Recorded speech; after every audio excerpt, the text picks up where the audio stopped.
This video outlines the stepwise pharmacological pathway for acute migraine management, synthesizing evidence-based clinical guidelines for rapid pain relief, safety, and escalation. The core clinical objectives are to achieve rapid pain relief, restore normal function, treat associated symptoms, prevent recurrence, and minimize harm by avoiding medication-overuse headache. Step 1 is diagnosis and safety.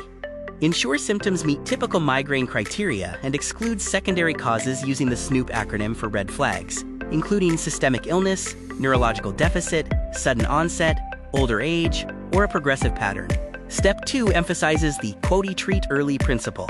To block central sensitization, patients should treat their headache as soon as it begins, preferably while pain is still mild, for better freedom from pain and lower recurrence rates. Tier 1 first-line therapy for mild to moderate migraine includes NSAIDs like aspirin, ibuprofen, diclofenac, or naproxen. Paracetamol is an alternative but is generally less effective, though it is considered safer in pregnancy. For Tier 1 adjunct therapy, antiemetics like metoclopramide or domperidone help reverse gastric stasis, which otherwise delays drug absorption. Always check for specific contraindications related to these medications.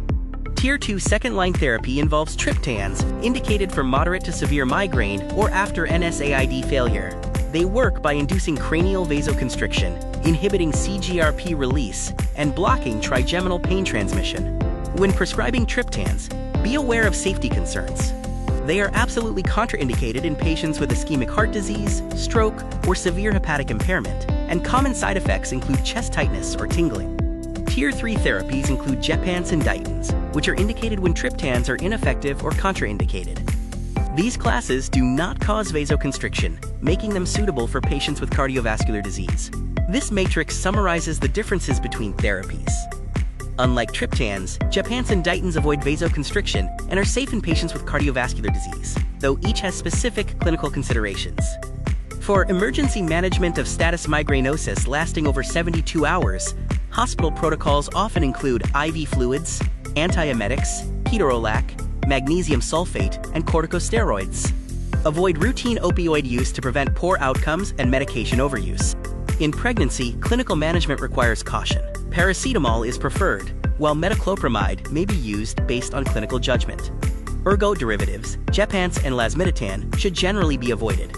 Be aware of the risk of medication overuse headache.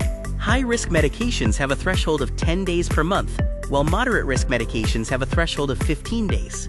Management involves patient education and medication withdrawal.